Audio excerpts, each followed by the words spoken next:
अस्सलाम वालेकुम स्टूडेंट्स। आज हम कंप्यूटर साइंस से रिलेटेड एमसीक्यू सॉल्व करेंगे for chapter 1 class first year. A computer can be defined as an electronic device machine. सबसे पहले तो मैं अब आपको डिफरेंस बताऊंगी डिवाइस और मशीन के दरमियान में। तो सबसे पहले हम डिवाइस को देखते हैं। अब जिस तरह कैलकुलेटर है हमारे पास, तो कैलकुलेटर एक डिवाइस है। कैलकुलेटर सिर्फ हमारे पास कैलकुलेशंस ही परफॉर्म करके हमें दे सकता है, वो हमें टेम्परेचर नहीं बता सकता। इस तरह से अगर हम थर्मामीटर को देखते हैं तो वो भी सिर्फ हमें टेम्परेचर बता सकता है, वो कैलकुलेशंस नहीं परफॉर्म कर सकता। और अगर हम कंपास को देखते हैं तो वो जस्ट हमें डायरेक्शंस बताएगी, ठीक है। इस तरह से जो मशीन होती है वो मल्टीपल फंक्शंस परफॉर्म कर सकती है, और कंप्यूटर हमारे पास मल्टीपल फंक्शंस परफॉर्म कर सकता है। अब अगर हम कंप्यूटर को कहते हैं कि कोई एक फंक्शन परफॉर्म करना है, तो वो कोई एक फंक्शन भी परफॉर्म कर सकता है, जिस तरह कैलकुलेटर हम उस पर यूज़ कर सकते हैं। इसी तरह वो मशीन भी है, वो मल्टीपल फंक्शंस भी परफॉर्म कर सकती है। तो इस तरह से ये दोनों ऑप्शंस इसके लिए करेक्ट होंगे, इसलिए आंसर हमारे पास आएगा both. Option C is correct. Next, a computer can be defined as an electronic device that can. अब इसमें से हमने मोस्ट प्रिसाइज डेफिनेशन निकालनी है इसमें से। तो सबसे पहले तो हमारे पास कैरी अरिथमेटिक ऑपरेशंस, ये भी ट्रू है। कैरी लॉजिकल ऑपरेशंस, ये भी ट्रू है। अब अगर हम थर्ड ऑप्शन को देखते हैं, डू कॉम्प्लिकेटेड कैलकुलेशंस, तो ये भी हमारे पास ठीक आ रहा है। और जो हमारे पास लास्ट वाला है, accept and process data by implementing sequential set of stored instructions, तो ये हमारे पास मोस्ट प्रिसाइज डेफिनेशन है, इसलिए ये डेफिनेशन बिल्कुल करेक्ट है। नेक्स्ट हमारे पास थर्ड है, a computer drives it's basic strength from. तो कंप्यूटर अपनी जो बेसिक स्ट्रेंथ है वो ड्राइव करता है स्पीड से भी, मेमोरी से भी, एक्यूरेसी से भी।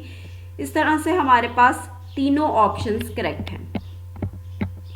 A computer is capable of performing almost any task provided it can be coded, analyzed, memorized, reduced और series of logical steps। तो इस लिहाज से हमारे पास जो फोर्थ ऑप्शन है वो बिल्कुल करेक्ट है। The computer consist of following number of parts. Computer program जो होता है उसके दो पार्ट्स होते हैं। A computer has very high speed, accuracy and reliability, it's intelligent question could be order. अब यहाँ पे ऑप्शन ज़ीरो करेक्ट है, क्योंकि इंटेलिजेंट का कोई ताल्लुक नहीं है कंप्यूटर की हाई स्पीड होने से, एक्यूरेसी होने से, रिलायबिलिटी होने से। नेक्स्ट हमारे पास आता है, raw data is processed by the computer into. सबसे पहले हम डेटा की डेफिनेशन देख लेते हैं। डेटा की डेफिनेशन होती है रॉ फैक्ट्स एंड फिगर्स। अब जब वो रॉ फैक्ट्स एंड फिगर्स को हम प्रोसेस करते हैं तो वो हमारे पास इंफॉर्मेशन बन जाती है, इसलिए इसके लिए हमारे पास ऑप्शन डी इंफॉर्मेशन करेक्ट है। Next 8, rearranging of data in sequence is called sorting. क्योंकि सॉर्टिंग में हमारे पास जो डेटा आता है वो अरेंज फॉर्म में होता है। अगर हमने अल्फ़ाबेटिकली सॉर्ट करना है तब भी वो अरेंज फॉर्म में आ जाएगा, अगर हमने नंबर्स के अकॉर्डिंग करना है तो तब भी वो हमारे पास अरेंज फॉर्म में आ जाएगा। Next 9, a data arrange in intelligible form. अब जो हमारे पास डेटा इंटेलिजिबल फॉर्म में अरेंज हुआ होता है उसको हम कहते हैं इंफॉर्मेशन, क्योंकि रॉ फैक्ट्स एंड फिगर तो होते नहीं है। अब देखें, जिस तरह हमारे पास अगर हम वर्ड बैंक बना लेते हैं तो उसमें हम वर्ड्स डालते जाते हैं। अब अगर हम उन वर्ड्स को अरेंज फॉर्म में कर देते हैं तो वो हमारे पास एक कैटलॉग या डिक्शनरी इस तरह से कुछ बन जाता है, तो वो हमारे पास इंफॉर्मेशन की फॉर्म में आ जाएगा।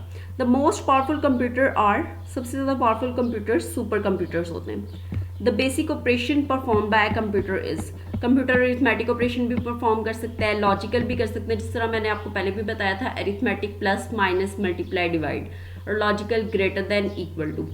उनको स्टोर भी कर सकते हैं, उनको रिट्राइव भी कर सकते हैं, तो इसलिए हमारे पास बेस्ट ऑप्शन डी है। Computer can not do anything without, अगर कंप्यूटर के पास प्रोग्राम नहीं होगा तो वो कोई भी इंफॉर्मेशन नहीं कर सकता, कोई भी इंफॉर्मेशन को प्रोसेस नहीं कर सकता। अगर हम प्रोग्राम को देखते हैं तो प्रोग्राम हमारे पास होता है, कुछ सेट ऑफ इंस्ट्रक्शंस लिखे होते हैं जिनकी बेस पे कंप्यूटर फंक्शन परफॉर्म कर सकता है।